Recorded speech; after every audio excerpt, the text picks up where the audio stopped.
Welcome to the show and welcome to Glow So Bright. Changing programming right now, we're gonna go explore Thailand. And for our first stop, we're gonna go see what airsoft is like. Completely different than in Japan or in America. So let's go check it out. Here we'll go interview a airsoft shop. And unfortunately, I don't speak Thai. I speak a little bit of Japanese, but it doesn't quite work here. So instead, I'll listen to the help of my friend, Tucker. He's a Thai person who'll help me out. Take it away, Tucker. All right, hello everyone. Today I have the opportunity to do an interview from Airsoft Store, K Hobby. So now I would like to introduce you to the owner of the store. ครับพี่แนะนำตัวครับผม Kim. My name is Kim. Is owner K Hobby. โอเคเดี๋ยวหลังจากนี้เราจะสัมภาษณ์เป็นภาษาไทยนะครับโอเคก็อย่างแรกนะครับก็พี่position แล้วก็ทำอะไรครับผม เป็นเจ้าของกิจการนะครับ ก็เป็นผู้นำเข้าแล้วก็จำหน่ายเป็นสิ่งเทียมอาวุธปืนก็คือ BB กัน Airsoft กัน ครับผมโอเคแล้วประสบการณ์ที่พี่ทำงานในวงการนี้เป็นยังไงบ้างครับผมปกติแล้วที่เป็นงานของครอบครัวก็คือทำมาตั้งแต่ช่วง30กว่าปีก่อนช่วงยุคแรกๆของที่ Airsoft เข้ามาในไทยนะครับแล้วก็ช่วงหลังมาเนี่ยตั้งแต่BB กันเนี่ยถูกต้องตามกฎหมายก็เลยเปิดเป็นบริษัทขึ้นมาประมาณปี2015 2016ประมาณนี้ครับครับผมแล้วก็ คำถามต่อไปก็คือจำพวกปืนบีบีกันหรือ Airsoft ก็จำพวกปืนชนิดไหนที่แบบเหมือนว่า popular ที่สุดครับผมในร้านของเราจะเป็นพวกGBB เราจะเน้นเป็นพวก GBB เป็นหลักครับครับผมก็แบบจำพวก MC AK MC ครับร้านเราจะส่วนใหญ่จะขายพวก MC พวก AR มากกว่าครับแล้วพวกลูกค้าที่มาร้านพี่มีแบบเป็นชนิดไหนบ้างครับผมแบบคนไทยชาวต่างชาติด้วยร้านตัวสถานที่เนี่ยครับมันตั้งอยู่ใจกลางเมืองกรุงเทพก็จะมีทั้งคนไทยด้วยทั้งต่างชาติเข้ามาดูด้วยแต่หลักๆแล้วเมนเลยก็คือเป็นตัวผู้คนไทยครับที่เล่น Airsoft อยู่แล้วในตามสนามหรือเล่นที่บ้านก็มีมาตลอดครับครับผมแล้วคราวนี้ก็เป็นคำถามเกี่ยวกับว่ากฎหมายของพวกปืน Airsoft ในประเทศไทยเป็นยังไงครับผมกฎหมายตอนนี้นะปัจจุบันผู้ซื้อต้องอายุ20 ปีนะครับแต่เมื่อสมัยประมาณ 2-3 ปีที่แล้วเนี่ยมันจะเป็น18แล้วก็ต้องใช้บัตรประชาชนในการกรอกข้อมูลเพื่อร้านค้าเนี่ยนำส่งข้อมูลให้กับกรมการปกครองกระทรวงมหาดไทยครับประมาณนี้แล้ววิธีการซื้อแบบพวกกระบวนการซื้อพวกปืนบีบีกันก็ตอนนี้ต้องทำยังไงบ้างครับก็บีบีกันเนี่ยจะไม่ได้เคร่งเท่าแบงก์กันเท่าไหร่แต่เราก็ต้องบันทึกข้อมูลเช่นชื่อนามสกุลตามบัตรประชาชนที่อยู่แล้วก็เบอร์โทรศัพท์นะครับแล้วก็จะมีการระบุ serial number ปืนถ้าเป็นปืนที่มีแบรนด์เนี่ยจะไม่ค่อยมีปัญหาเพราะว่าจะมี serial ที่เป็น unique serial อยู่แล้วแต่ถ้าเป็นปืนที่ราคาถูกลงมาหน่อยหรือที่เป็นไม่ค่อยตลาดเท่าไหร่เนี่ยมันก็จะเป็นไม่มี serial number เราก็ต้องใช้วิธีการแปะสติ๊กเกอร์ serial number ที่กล่องเพื่อเป็นการยืนยัน serial number ว่าซื้อจากร้านเราไปจริงแล้วก็นำส่งกรมการปกครองแล้วอันนี้คือคำถามสำหรับว่าร้านพี่คือเหมือนว่า specialize ในการขายแบบโดยเฉพาะแบรนด์หรือว่าชนิดของปืนแบบไหนครับผมโดยส่วนใหญ่แล้วเราจะเน้นขายสินค้าที่เราเป็นตัวแทนจำหน่ายครับผมโดยตรงก็คือพวกขายแท็กที่เราเป็น exclusive distributor แล้วก็มี VFC Northeast อะไรพวกนี้ครับก็จะมีตามในเว็บไซต์ที่เราลงไว้ก็เราจะเป็นตัวแทนหลักอยู่แล้วเราก็จะมีการสั่งพาร์ทสั่งอะไรให้ลูกค้านะก็คือเป็นการดูแลลูกค้าเบื้องต้นไปก่อนแล้วก็คำถามต่อไปคือถ้าหากว่าลูกค้าที่ซื้อปืนบีบีกันจากพี่แล้วเกิดว่าเหมือนสินค้าชำรุดหรือว่า defective part ทางร้านพี่จะทำกระบวนการยังไงครับผมอย่างแรกเลยคือสินค้าพวกนี้มันเปรียบเสมือนเป็นของเล่น เราจะให้ลูกค้าเนี่ยเอาเข้ามาเช็คก่อนว่าสินค้าเกิดจากดีเฟกต์โรงงานหรือลูกค้าทำพังเอง แต่ถ้าสมมติว่าลูกค้าทำพังเอง เราจะไม่คิดค่าแรงใดๆทั้งสิ้นกับลูกค้า คิดแต่ค่าอะไหล่ที่เสียนั้นๆเป็นรายชิ้นกับลูกค้าไป ส่วนถ้าเป็นดีเฟกต์เราก็จะส่งเรื่องให้กับโรงงาน เพื่อที่จะแก้ไขแล้วก็เอาอะไหล่ฟรีมาให้ลูกค้า โดยที่ไม่คิดค่าใช้จ่าย แล้วก็ในอันนี้คือคำถามว่าภายในประเทศไทยเรามีแบบข้อจำกัดและข้อกำหนดของพวกชนิดวัสดุ แล้วก็ความเร็วของสปีดปืนบีบีกันหรือไม่ครับกฎหมายไทยไม่ได้ระบุชัดเจนในกฎหมายในเรื่องของข้อกฎหมาย แต่มันจะมีข้อกำหนดในการค้าของกรมการปกครองว่าความเร็วต้องไม่เกิน400 ฟุตต่อวินาทีนะครับแล้วก็ลูกกระสุนส่วนใหญ่เนี่ยมาตรฐานมัน6 มิลอยู่แล้ว แต่ลูก 4.5 หรือใหญ่กว่านั้นหรือเล็กกว่านั้นเนี่ยต้องเป็นลูกกลมเท่านั้นถ้าตามกฎหมายที่ตีความกันมาครับวัสดุจะไม่ได้จำกัดว่าต้องเป็นวัสดุประเภทไหนครับแล้วคำถามนี้ก็คือถ้าหากว่านักท่องเที่ยวหรือชาวต่างชาติเขามาซื้อพวกปืนบีบีกันเขาสามารถซื้อได้หรือไม่แล้วเขาจะเอาออกจากประเทศไทยยังไงนักท่องเที่ยวที่เข้ามาเนี่ยจะมี2ประเภทคือนักท่องเที่ยวที่อยู่ในไทยกับไม่ได้อยู่ในไทยเพื่อมาท่องเที่ยวอย่างเดียวนักท่องเที่ยวที่อย่างอันดับแรกเลยเนี่ยคือนักท่องเที่ยวที่อยู่ในไทยเราใช้พาสปอร์ตในการยืนยันตัวตนเหมือนกับบัตรประชาชนทุกประการแต่ถ้าเป็นนักท่องเที่ยวที่เข้ามาแล้วเพื่อที่จะเอาของออกเนี่ยเราจะแนะนำให้เช็คกับทางสายการบินก่อนแล้วก็กฎหมายของปลายทางที่ประเทศที่เขาอยู่ว่าเอาเข้าได้ไหมอันนี้คือเบื้องต้นเราต้องให้เขาไปหาข้อมูลมาก่อนเพราะบางประเทศเขาให้เข้าได้เขาอนุญาตแต่บางประเทศเนี่ยเขาไม่ให้แล้วก็เช็คเรื่องสายการบินเพราะสายการบินบางสายการบินจะไม่ให้เอาออกเราก็ต้องให้เขานำเอกสารไปดีแคร์ถ้าสมมติว่าอนุญาตประมาณนี้แล้วร้านนี้ก็คือมีจำพวกกระสุนบีบีแบตเตอรี่แมกกาซีนแล้วก็แก๊สขายสำหรับแอร์ซอฟเป็นพวกชนิดใดบ้างครับผมลูกส่วนใหญ่หลักๆแล้วเราจะนำเข้าพวกมาเป็นพวกกัดเดอร์แล้วก็พวกโกลเด้นบอลกัดเดอร์จะเป็นของไต้หวันส่วนโกลเด้นบอลเนี่ยจะเป็นของประเทศจีนส่วนแก๊สเนี่ยเราจะมีเป็นอัลต้าฟอร์สเป็นหลักนะครับแล้วก็แก๊สที่เราทำขึ้นมาเองในประเทศเป็นสำหรับโตเกียวมารีเท่านั้นก็จะเป็นยี่ห้อKEV แก๊สที่เป็นแก๊สเบาครับส่วนแบตเตอรี่เนี่ยก็จะเป็นแบตทั่วไปของประเทศจีนครับแต่ขึ้นอยู่กับแบรนด์นั้นๆว่ามีของหรือเปล่าเราจะไม่ได้เจาะจงว่าเราเป็นตัวแทนของแบรนด์ไหน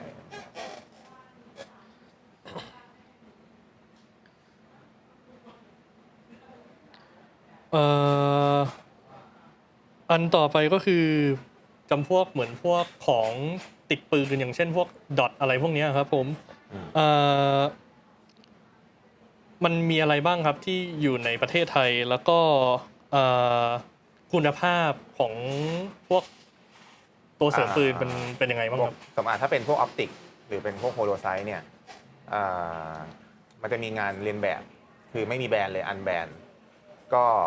คุณภาพเกรดก็จะต่ำลงมาหน่อยนึงแต่อาจจะเป็นวัสดุแต่จะสวยขึ้นมาแต่ performance ในการใช้งานเนี่ยอาจจะไม่ได้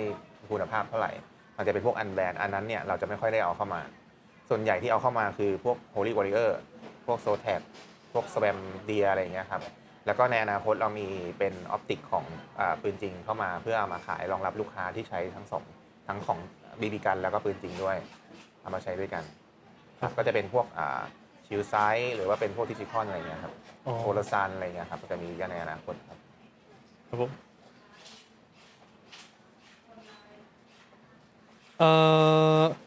อันนี้คือเกี่ยวกับเรื่องว่าวัฒนธรรมไทยเขามีผลกระทบต่อเหมือนว่าวัฒนธรรมของพวกวงการแอร์ซอฟต์ไหมครับผมวัฒนธรรมไทยแบบเหมือนแง่คิดของคนไทยอะไรเงี้ยคนไทยมันคือปืนจริงคือถ้าคนไม่รู้เลยว่าเป็นปืนบีบีกันหรือว่าเป็นแอร์ซอฟต์เนี่ยเขาจะมองว่ามันเป็นปืนจริงที่อันตรายส่วนถ้ามีข่าวหรือมีเหตุเกิดขึ้นที่เป็นเกี่ยวกับ Active Shooter ที่เอาปืนสิ่งเทียมมาดัดแปลงเนี่ยมันก็จะกลายเป็นว่าคนก็จะกลัวสินค้าประเภทนี้ ไปสักระยะหนึ่งแต่ถ้าคนที่เข้าใจเขาก็เข้าใจแหละว่าสินค้าประเภทนี้คือของเล่นไม่ได้อันตรายต่อบุคคลภายนอก แล้วก็มีข้อกำหนดมีข้อกฎหมายควบคุมอยู่แล้วครับ แล้วก็พวกเหมือนว่าแนวคิดแล้วก็พวกวัฒนธรรมของเหมือนพวกเจ้าหน้าที่ทหารตำรวจแล้วก็เหมือนประชาชนที่มีปืนจริงอยู่แล้ว มีแบบการกระทบกับวงการแอร์ซอฟด้วยไหมครับผม ไม่มีนะครับแอร์ซอฟส่วนใหญ่แล้วปัญหาต่อเจ้าหน้าที่หรือเจ้าหน้าที่ภาครัฐหรือเจ้าหน้าที่ที่บังคับใช้กฎหมายเนี่ยจะไม่มีปัญหาเรื่องสิ่งเทียมเกี่ยวกับพวกบีบีกันอยู่แล้วแต่เขาจะมีปัญหาเรื่องสิ่งเทียมประเภทแบงก์กันอันนั้นจะมีปัญหาหลักแต่ถ้าบีบีกันเนี่ยเวลาเรานำพาหรือพกพาไปเอาไปเล่นที่นอกสถานที่เนี่ยเวลาเขาตรวจค้นเจอเนี่ยเขาก็เข้าใจเขาก็จะไม่มีปัญหาอะไรครับเขาก็จะไม่มาส่งฟ้องหรืออะไรก็ตามที่เกี่ยวกับข้อกฎหมายแล้วพวกเหมือนว่าจำพวกว่า influence จากต่างประเทศเหมือนพวกแบบเหมือนการ culture จากต่างประเทศมา impact hobby ของประเทศเราไหมครับผมในแนวคิดที่เหมือนพวกกันทูเบอร์อะไรพวกนี้ครับผมคิดว่า influence จากพวกเขามาส่งผลยังไงกับเราไหมเวลาถ้าหากเขาเข้ามาใช่ครับผมก็เป็นผลดีครับที่ต่างชาติเข้ามารู้ว่าเรามีสินค้าประเภทนี้อยู่แล้วก็เล่นอย่างแพร่หลายโดยในอดีตเนี่ยมันก็จะมีกลุ่มพวกยูทูบเบอร์หรือการทูบเบอร์เนี่ยเข้ามาอยู่แล้วทั้งจะเป็นพวกปืนจริงหรือสิ่งเทียมที่เป็นบีบีกันเนี่ยก็จะเข้ามาดูตลาดดูอะไรอยู่แล้วครับมาถ่ายทำอะไรเงี้ยก็จะมีอยู่แล้วแต่ถามว่าถ้ามีผลกับในไทยไหมผมคิดว่าเป็นผลดีมากกว่าผมไม่รู้หรอกว่าอนาคตจะเป็นยังไงแต่คือณปัจจุบันเนี่ยถ้าเข้ามาก็ถือว่าเป็นการเผยแผ่ว่าเรามีสินค้าประเภทนี้ขายอยู่ในไทยแล้วก็ขายและเล่นถูกกฎหมาย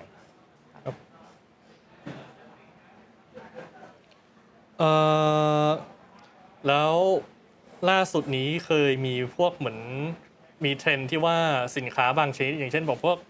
ปืน M4 บางเซตอัพอะไรอย่างนี้แบบขายดีกว่าปกติเพราะว่าเทรนด์พวกกันทูเบอร์อะไรอย่างนี้มีไหมครับผมเท่าที่พี่เคยขายมายังไม่มีครับยังไม่มีแต่คือส่วนใหญ่เทรนด์จะเป็นเกี่ยวกับการเข้าไปเล่นแล้วเป็นการบอกต่อกันเป็นการเชิญชวนกันมาเล่นมาลองแล้วสินค้าประเภทนี้โอเคสเปคดีเพอร์ฟอร์แมนซ์ดีแล้วก็มาซื้อต่อกันครับประมาณนี้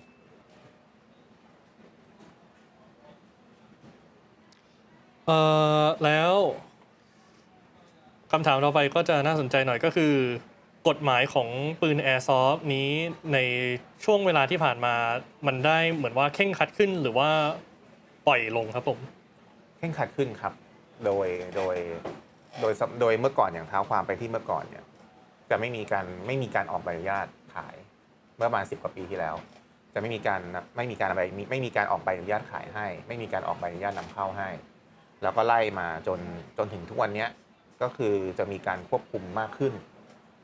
มันก็ไม่ใช่ว่าไม่ให้เป็นผลดีกับเรานะแต่เป็นผมคิดว่าเป็นความปลอดภัยของเรามากกว่าเวลาเราเอาไปเล่นหรืออะไรก็ตามและณปัจจุบันเนี่ยย้อนไปเมื่อประมาณตุลาที่มีเรื่องเหตุการณ์ Active Shooter ที่พารากอนตอนนี้ณปัจจุบันการนำเข้าเนี่ยไม่มีการออกใบอนุญาตใบใหม่ให้กับร้านค้าใดๆทั้งสิ้นไม่ว่าจะเป็นปืนจริงหรือสิ่งเทียมที่เป็นบีบีกันหรือแอร์ซอฟต์แล้วก็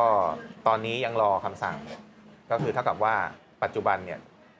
สินค้าประเภทนี้จะหายากมากขึ้นในช่วงเวลาของการที่ระงับการออกใบอนุญาตเพราะฉะนั้น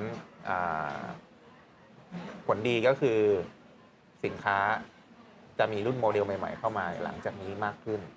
แล้วก็ในช่วงนี้ก็คือเป็นการบางเจ้าเนี่ยจะเป็นการเซลล์แหละเพราะว่าของอยู่ในสต็อกมากเกินไปบางเจ้าก็คือจะเป็นการเคลียร์สต็อกตัวเองนะครับแล้วก็ผมคาดว่าน่าจะประมาณช่วงปีหน้าเนี่ยจะมีข่าวดีว่าสินค้าจะนำเข้ากลับมาเหมือนเดิมตามปกติครับ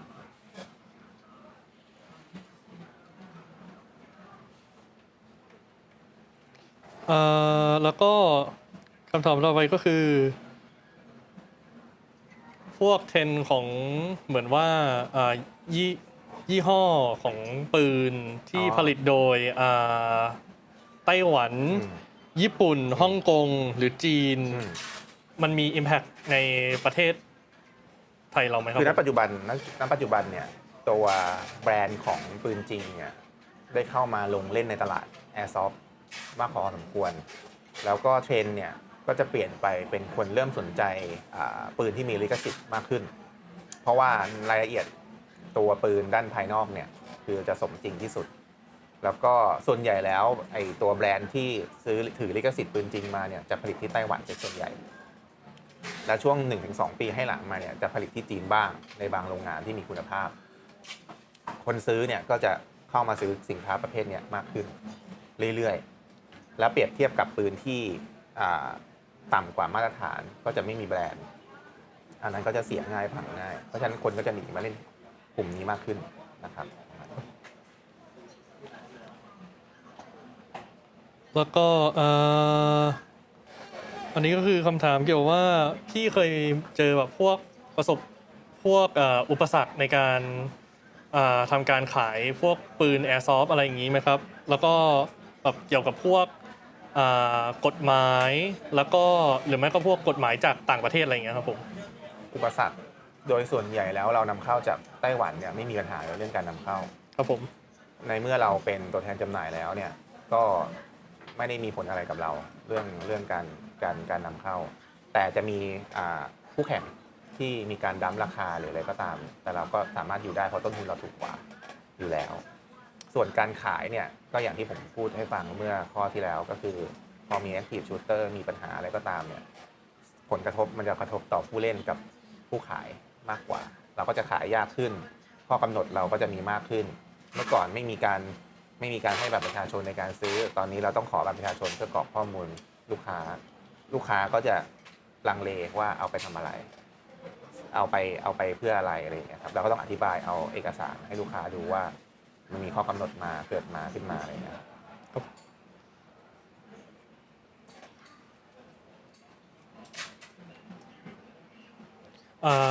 คำถามต่อไปก็คือพี่คิดยังไงกับอนาคตของวงการบีบีกันในแบบทั่วโลกและหรือไม่ก็ภายในประเทศเราครับ คือตอนนี้อนาคตเนี่ยมันไปได้เรื่อยๆครับก็คือคนเริ่มเข้ามาสนใจมากขึ้นทั้งโรงงานทั้งแบรนด์ทั้งอะไรก็ตามเนี่ยมีขึ้นมาเรื่อยๆแล้วอย่างในไทยเนี่ยเอาโฟกัสที่ไทยก่อนคือไทยเนี่ยเริ่มมีกีฬาเช่น IPSC เกิดขึ้นและเห็นในอนาคตเนี่ยจะมี IDPA เพราะฉะนั้นเนี่ยการที่เป็นวงการกีฬาเข้ามามีส่วนร่วมกับสินค้าประเภทนี้ก็คือมันจะทำให้อุตสาหกรรมของ Airsoft เนี่ยเติบโตมากขึ้นหลายเท่านะครับแล้วก็ตัวประชาชนเองเนี่ยก็จะเข้าใจและรับรู้ว่าสินค้าประเภทนี้ไม่อันตรายยอดปริมาณการซื้อหรือการซื้อขายเนี่ยก็จะสูงขึ้นตามลำดับอยู่แล้วส่วนถ้าระดับโลกเนี่ยตอนนี้คือเขาอ้างอิงกับปืนจริงอยู่แล้วโมเดลต่างๆที่ออกมาเนี่ยไม่ว่าจะเป็น Airsoft หรืออะไรก็ตามเนี่ยเขาจะอ้างอิงกับปืนจริงอยู่แล้วเพราะฉะนั้นผมว่ามันยังโตขึ้นได้เรื่อยๆตราบใดที่อุตสาหกรรมผลิตอาวุธปืนในต่างประเทศยังอยู่สิ่งเทียมพวก Airsoft ก็ยังอยู่ตามอยู่แล้วครับ แล้วก็อันนี้คือคำถามสำหรับพี่โดยเฉพาะครับพี่ชอบปืน Airsoft ตัวไหนมากที่สุดครับผม โอ้ อย่าตอบยากเลย ก็ชอบเป็นตระกูล SMG มากกว่า แต่ไม่ได้ระบุชัดเจนดีกว่าว่าชอบตัวไหนเพราะว่าก็ผมมีทั้งปืนจริงด้วยแล้วก็มีทั้ง Airsoft ด้วย โดยปกติแล้วเวลาซื้อก็จะซื้อตัว Airsoft ที่มีอยู่ที่บ้าน ก็คือเอาให้เหมือนปืนจริงที่สุดอะไรอย่างเงี้ยครับ ก็ถ้าเกิดว่าไม่แบบว่าก้าวไก่เกินไปก็คือพี่มีปืนอะไรบ้างครับ ถ้าเกิดว่าเป็นพวกจำพวกปืนจริงเนี่ยครับผมโอ้ไล่ไปเลยตั้งแต่ปืนสั้นก็กล็อกตระกูลกล็อกเนี่ยผมจะชอบที่สุดผมจะเก็บตระกูล 9 มมเกือบทุกเจนก็คือ19 เจน 3 19 เจน 4 26 เจน 4 แล้วก็มี17แล้วก็ตัว Six Hour จะเป็น P365 แล้วก็เพิ่งได้มาจะเป็น Septec OZ9 ตัว Elite นะครับส่วนปืนยาวจะเป็น CMG ตัว AR ตระกูล AR ครับจะเป็น CMG .22 จะมีอยู่2กระบอกแล้วก็CZ Scorpion ที่เป็น SMG ลูก9นะครับ APC9 DNT ก็เป็นลูก9แล้วก็ลูกซองจะเป็นRemington 870 แม็กคูอะไรกันอ๋อล่าสุดที่ไปรับมาคือ Maxim Defense ที่เป็น 5.56 ประมาณนี้ครับ แล้วพี่มีประสบการณ์อะไรที่แบบประทับใจในช่วงที่พี่แบบเปิดขายร้านนี้มาไหมครับผมประทับใจ ใช่ คือต้องยอมรับว่าผมเนี่ยอ่าขยับสเต็ปของร้านค้าในละแวกนี้ทั้งหมด แล้วลูกค้าส่วนใหญ่ที่เข้ามาเนี่ยจะประทับใจเรื่องการบริการหลังการขาย แล้วก็เรามีเว็บไซต์หน้าร้านเรามีชัดเจน แล้วก็ความเป็นโปรเฟชชั่นอลของพนักงานทุกคนที่เข้ามาและลูกค้าได้สัมผัส ไม่ว่าจะเป็นการลงในช่อง YouTube ของร้าน แล้วก็หรือการรับสายของพนักงานอะไรเงี้ยครับลูกค้าจะเข้ามาชมเป็นหลัก อันนั้นก็คือสิ่งที่ชาเลนจ์ตัวเองว่าเราสามารถยกมาตรฐานร้านค้าละแวกเนี้ยให้ขึ้นมาอีกสเต็ปหนึ่งได้ โดยที่ร้านค้าอื่นๆบางเจ้าก็อาจจะมีทำตามบ้างอะไรเงี้ยครับมันก็เหมือนกับว่าเป็นผลประโยชน์ร่วมกันอยู่แล้วของวงการอยู่แล้วครับ แล้วพี่มีจำพวกว่าคำแนะนำหรืออะไรประมาณนี้ให้กับคนที่กำลังจะเข้ามาใหม่ หรือว่าที่กำลังผู้เล่นอะไรอย่างเงี้ยครับที่เพิ่งเข้ามาใหม่ หรือว่ากำลังเล่นกันอยู่สำหรับในวงการแอร์ซอฟไหมครับผมก็คำแนะนำหลักๆแล้วก็ไม่ได้แนะนำอะไรมากเพราะถ้าคนเก่าเนี่ยเขาจะรู้กันอยู่แล้วว่าซื้อยังไงใช้ยังไงอะไรผิดอะไรถูกแต่ถ้าคนใหม่ๆเนี่ยก็ซื้อไปก็อย่าพยายามเอาไปพกในรถติดตัวแล้วกัน เพราะว่าเจ้าหน้าที่เขาเห็นเขาก็สามารถเรียกไปดำเนินคดีได้นะถึงจะไม่ผิดแต่ก็ดำเนินคดีได้แล้วก็เพื่อให้วงการมันไปได้โดยที่ทางผู้ใหญ่ไม่มาเบรกเราไม่มาเป็นมีข้อจำกัดเพิ่มเติมให้เราเนี่ยก็ทำตามคำแนะนำของร้านหรือทำมาตรฐานทำแนะนำมาตรฐานสากลที่เพื่อนไม่ว่าจะเป็นเพื่อนในหมู่การเล่นด้วยกันหรือคนรู้จักกันแนะนำเตือนก็อย่าทำดีกว่าอย่าทำอะไรแพงๆทำแล้วก็พี่มีอะไรจะพูดหรือว่าอะไรอีกไหมครับผมไม่มีครับก็ฝากร้านดีกว่าได้ครับผม ฝากร้านด้วยดีกว่าครับถ้าสมมุติว่าถ้าเป็นคนไทยเนี่ยก็จะรู้อยู่แล้วว่าชื่อร้าน K Hobby อยู่เมกาพลาซ่าสะพานเหล็กนะครับอยู่กรุงเทพส่วนถ้าต่างชาติเราก็ยินดีนะซื้อหรือไม่ซื้อเราไม่ได้โฟกัสตรงนั้นมาเยี่ยมชมหรือมาแวะถ่ายรูปหรืออะไรก็ได้ครับยินดีต้อนรับทุกคนครับครับผมโอเคงั้นก็ตอนนี้ก็คำถามก็หมดเรียบร้อยแล้วครับผมก็จะขอบคุณพี่ที่สละเวลาให้ผมมาสัมภาษณ์มากนะครับขอบคุณมากครับผมขอบคุณครับ Alright so that's it that's the interview and thank you for watching lads Okay Thank you very much, Tucker, for the interview. It's quite interesting how airsoft is like over in Thailand and how the intersectionality, such as civilian competitions like IDPA and IPSC, is over in Thailand with real firearms and airsoft. Unfortunately, it's more difficult for me to get an actual interview with an actual gun store. But props to Mr. Kim over at K-Hobby. If you do want to go check out K-Hobby, they're out in Mega Plaza over in Bangkok, Thailand. And their own website and social media is down in the video description right below. Now, if you do enjoy this video, give it a thumbs up, comment down below what you think, read the video description, and also subscribe. Your viewership really means a lot to me, and I thank you for that. Now, let's try and get 500 subscribers. This video is brought to you by Glow So Bright on doing an interview with a Thai airsoft store. Thanks for watching. Man, anything else to add? Well, it's quite difficult out in the middle of nowhere and no adequate lighting, because if I do this and add natural sunlight, it looks awful. Speaking of awful, don't be an awful person. Don't make multiple enemies throughout a very long period of time and accomplish that through different means. Because if one day you're going to hold a pity party for yourself, don't be surprised if you get a lot of backlash and you got more people that hate you. Now, you think that's oddly very specific advice, but quite relevant for the time of video publishing on September 23, 2024. But regardless, thanks for watching.